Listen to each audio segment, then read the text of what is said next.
15ই August সকালে কি অপেক্ষা করছে ঐতিহাসিক সুখবর। সবকিছু ঠিক থাকলে স্বাধীনতা দিবসেই বাজারে আসছে ভারতে তৈরি কোভিড ভ্যাকসিন, নাম কোভ্যাক্সিন। চলতি সপ্তাহেই শুরু হচ্ছে ফাস্ট ট্র্যাক হিউম্যান ট্রায়াল। দেশের 12টি হাসপাতালে হিউম্যান ট্রায়াল চলবে।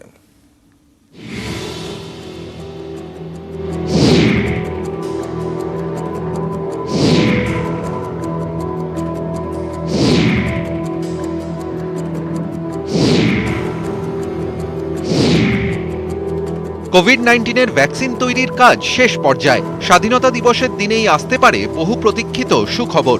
শুধু ভারত নয়, গোটা বিশ্বের কয়েকশো কোটি মানুষ সেই সুখবরের জন্য হাপিত্তেশ করে বসে। 15ই অগস্ট থেকে বাজারে মিলতে পারে ভ্যাকসিন। অক্সফোর্ড সহ বিশ্বের বেশ কয়েকটি দেশ কোভিডের ভ্যাকসিন নিয়ে পরীক্ষা নিরীক্ষা চালাচ্ছে। সেই গবেষণার উপর নজর রাখছেন দুনিয়ার তাবড় চিকিৎসক ও বিজ্ঞানীরা।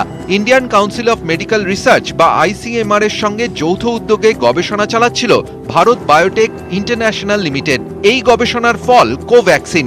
ICMR সূত্রে খবর, কোভ্যাক্সিন তৈরির কাজ শেষ পর্যায়ে।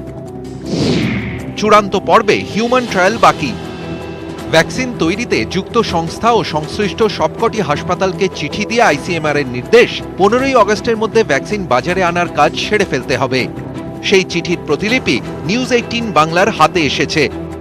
কয়েকদিনের মধ্যেই কোভ্যাক্সিনের হিউম্যান ট্রায়ালও শুরু হচ্ছে। ভ্যাকসিন যুদ্ধের শেষ ধাপ। কিভাবে, কাদের মাধ্যমে হিউম্যান ট্রায়াল হবে তার রূপরেখাও চূড়ান্ত। দেশের 12টি হাসপাতালে হিউম্যান ট্রায়াল চলবে। হাসপাতালের তালিকাও তৈরি। বিশাখাপত্তনম, রোহতক, দিল্লি, পাটনা, বেলগাঁও, নাগপুর, গোরখপুর, হায়দ্রাবাদ, গোয়া, আর্যনগর, কানপুর ও কাট্টানকুলাথুরের হাসপাতালে ট্রায়াল হবে। RT-PCR নেগেটিভ মানে যাদের করোনা নেই, এরকম 1100-1200 পেশেন্টদের এই ভ্যাকসিনটা ইনজেক্ট করা হবে। তার অ্যাবাউট 2-3 সপ্তাহ বাদে সেরাম নেওয়া হবে, করে সেটা পুনায় পাঠানো হবে। পুনায় সেটাকে তখন দেখা হবে যে সেটা ভাইরাসটাকে সাপ্রেস করতে সেটা এফেক্টিভ হচ্ছে কিনা। ICMR সূত্রের খবর, 15ই অগস্টেই আনুষ্ঠানিকভাবে কোভ্যাক্সিন বাজারে আনতে প্রয়োজনীয় পদক্ষেপ করা হচ্ছে।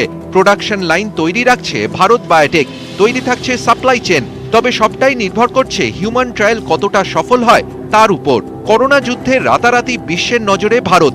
সব আশা ভরসা এখন কোভ্যাক্সিন নিয়ে। নিউজ 18 বাংলা। 15ই অগস্টের মধ্যেই কোভিডের ভ্যাকসিন বাজারে আনতেই হবে। লালফিতের ফাঁসে যাতে কাজ আটকে না থাকে তা নিশ্চিত করার নির্দেশ ICMR এর। চিঠিতে ICMR DG বলরাম ভার্গব জানিয়েছেন, নির্দিষ্ট সময়ের মধ্যেই কাজ করতে হবে, না হলে কড়া ব্যবস্থা। 15ই অগস্টের আগেই দোকানে দোকানে কোভিডের ভ্যাকসিন পৌঁছতে হবে। বকেয়া যাবতীয় কাজ দ্রুত শেষ করার নির্দেশ দিল ICMR। সেই চিঠির প্রতিলিপি নিউজ 18 বাংলার হাতে। কোভিড নিয়ন্ত্রণে কোভ্যাক্সিন তৈরিতে কাজ চালাচ্ছে ICMR ও ভারত বায়োটেক। ভ্যাকসিন তৈরির শেষ পর্যায়ের কাজ চলছে। সেই সময়ই 2রা জুলাই ICMR এর এই চিঠি। ক্লিনিক্যাল ট্রায়ালের জন্য যে হাসপাতাল বাছাই করা হয়েছে তাদের প্রতি নির্দেশ।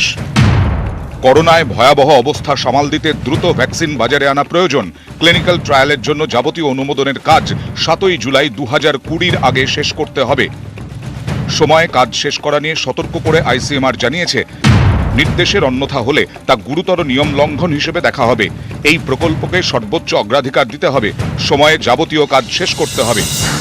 অক্সফোর্ড সহ আরও কয়েকটি ভ্যাকসিন প্রকল্প নিয়ে বিশ্বজুড়ে আলোচনা চলছে। সেই সময় প্রচারের বাইরে ভারতে ভ্যাকসিন তৈরির কাজ অনেকটাই এগিয়ে গিয়েছে।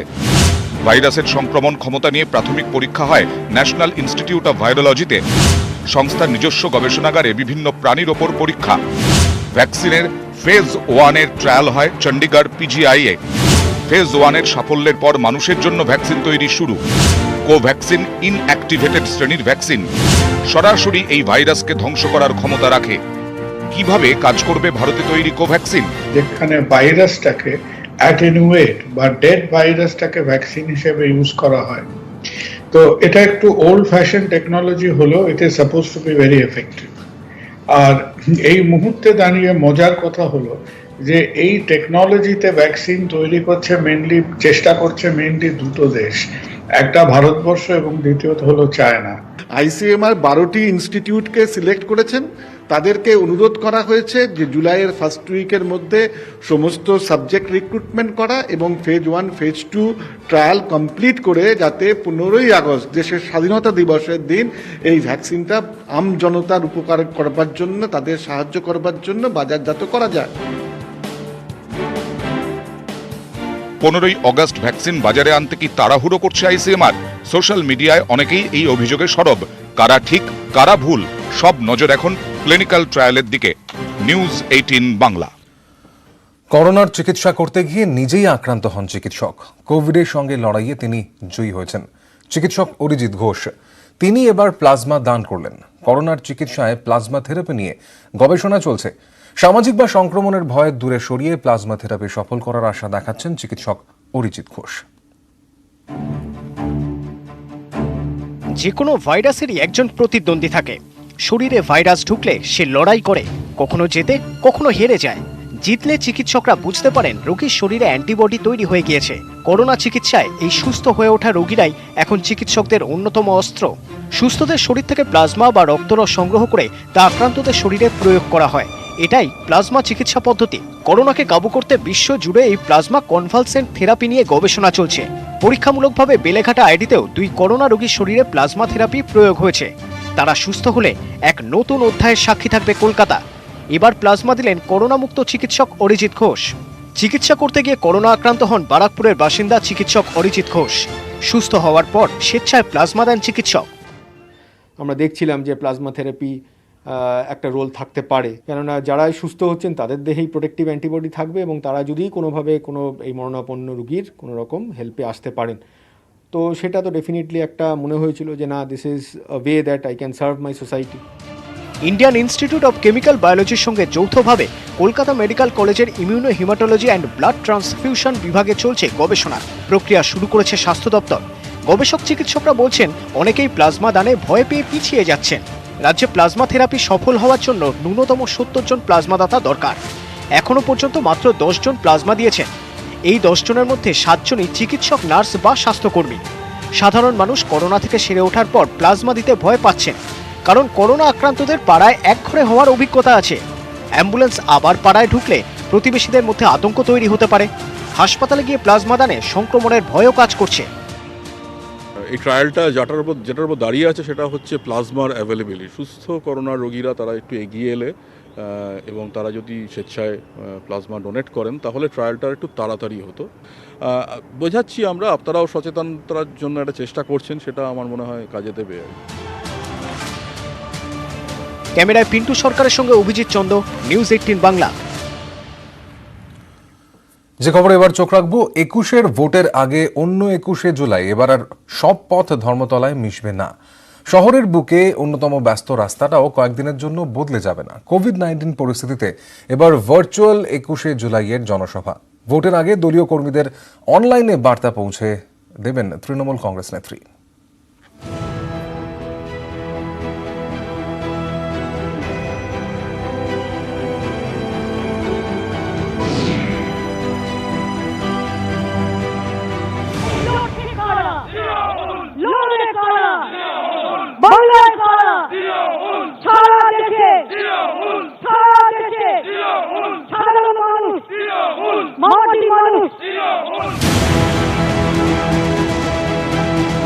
এবার আর মুখে মুখে স্লোগান গর্জন হয়ে ছড়িয়ে পড়বে না।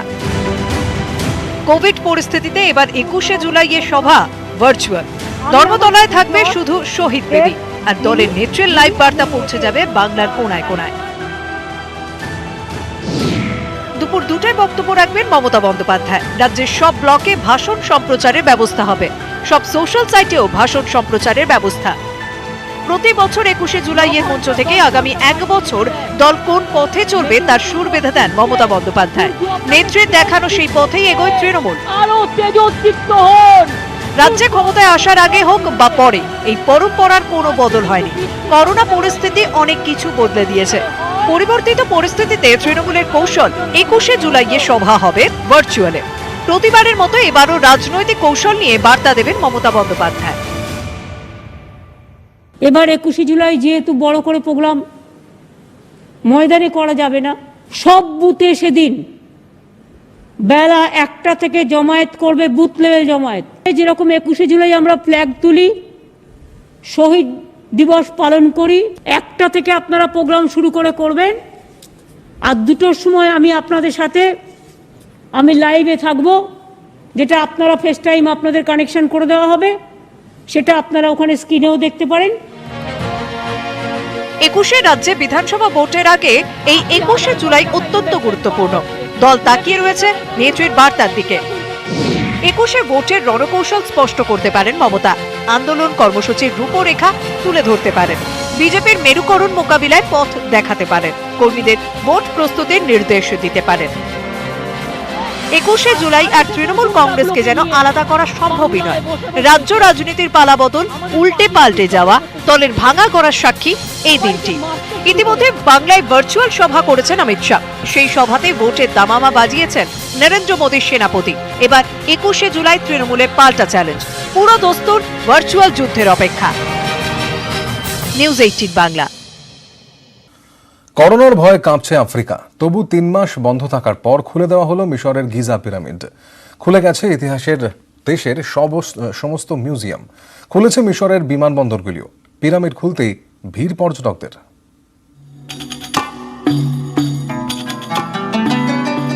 পিরামিড, মিশর, ফেরাওদের জীবন নিয়ে সাধারণের কৌতূহলের শেষ নেই। বিশ্বের যে কটি রহস্য আজও মানুষকে ভাবায়, তার মধ্যে অন্যতম গিজার পিরামিড। 3 মাস বন্ধ থাকার পর খুলে দেওয়া হলো পিরামিড। মরু শহরের বুক চিরে ফের ঘোড়ার খুরের শব্দ আসতে শুরু করেছেন পর্যটকরা। আফ্রিকা জুড়ে এখন করোনার আগ্রাসন।